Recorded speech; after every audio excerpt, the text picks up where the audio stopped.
The day the police stormed my apartment, guns pointed at my face, I knew Dylan had finally done it. The same brother who'd copied my homework, my signature, even my laugh since we were 6.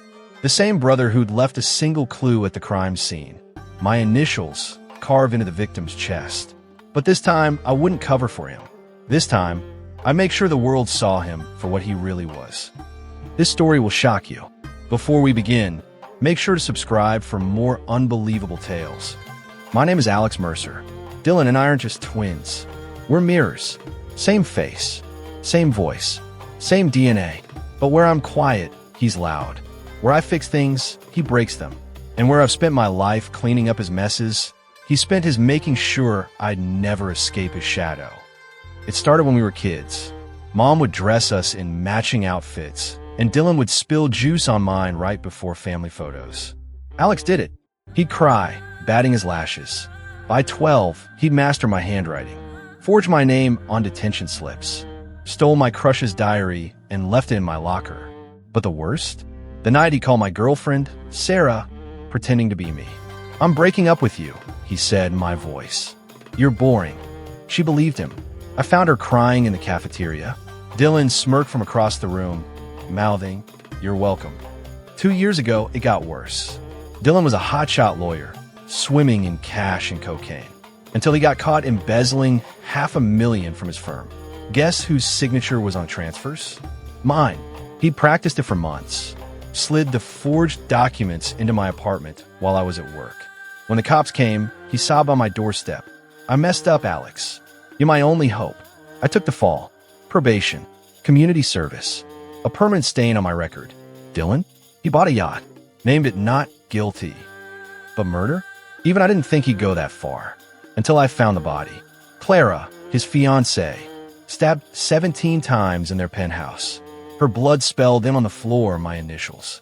The cops found my fingerprints on the knife, my face on the security footage. And Dylan? He was conveniently hiking in the Rockies. No alibi, no witnesses, just a voicemail he left me the night she died. "I'm done covering for you, Alex. Turn yourself in." The trial was a circus. Dylan cried on the stand. I tried to stop him. He's sick. The jury ate it up. But I knew the truth. Dylan didn't just frame me. He'd spent years preparing for it. After the arrest, I hid in our childhood treehouse, the one Dad built before he left. The wood creaked, the air thick with the smell of mildew and old regrets. That's where I found it, taped under the floorboards, right where we'd stash firecrackers as kids. A burner phone. The text made my blood freeze. Plant the knife in his car. Carve his initials. Make sure the cameras see his face. All sent to Dylan from his own number. He'd texted himself to avoid a trail. But he forgot one thing. I knew his patterns. Every message ended with D, his smug little signature. The last text? "Burn the treehouse when you're done." He'd planned to erase everything.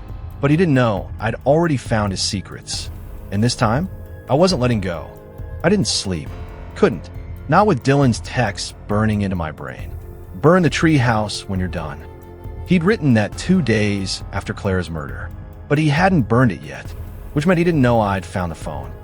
I waited until midnight, snuck into his penthouse using the key he'd given me years ago. For emergencies, he'd said. The place reeked of his cologne and lies. His laptop sat open on the desk, screen glowing like a trap. The folder was labeled Project Mirror. Inside, voice recordings. Hundreds of them. My voice saying, "I'm sorry, I did it, I hate you." Snippets stolen from phone calls, voicemails, even security cameras at my job. At the bottom, a software program, Voice Clone 2.0. Dylan hadn't just mimicked my voice. He'd weaponized it. The 911 call played automatically, my voice shaky and broken. "I killed her. I'm sorry. Please arrest me." But the metadata told the truth. The call had been made from Dylan's penthouse. At 9:03 p.m., the exact time Clara died. I copied everything, emailed it to myself, printed it, stashed copies in Dad's old safety deposit box. Then, I went to the last place Dylan would expect, Clara's grave. Her sister, Mara, met me there. "You've got 5 minutes," she hissed, "before I call the cops." I handed her Clara's diary, the one Dylan had lost. Page 42, I said.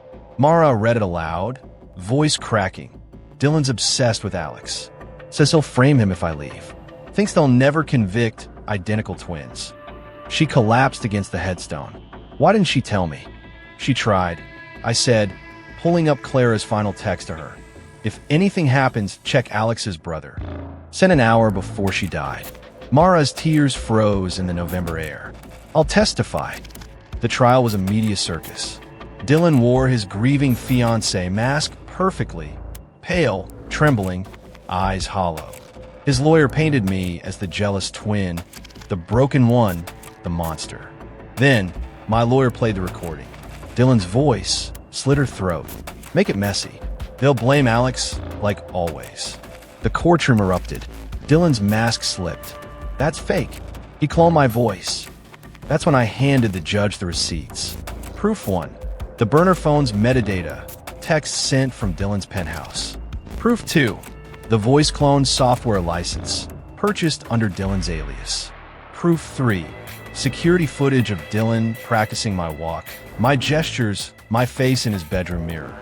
The jury stared at the screen, horrified, as Dylan mimicked my limp. The one I'd had since he'd accidentally pushed me down the stairs at 14. Dylan snapped. You're supposed to protect me. He screamed, lunging at me. Guard tackled him.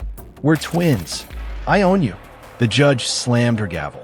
Life without parole. But I wasn't done. I leaked everything. The voice clones, the forged evidence, Clara's diary. News outlets dubbed him the Mirror Killer. Reddit threads dissected his childhood lies. Even Mom finally admitted, I always knew he was off.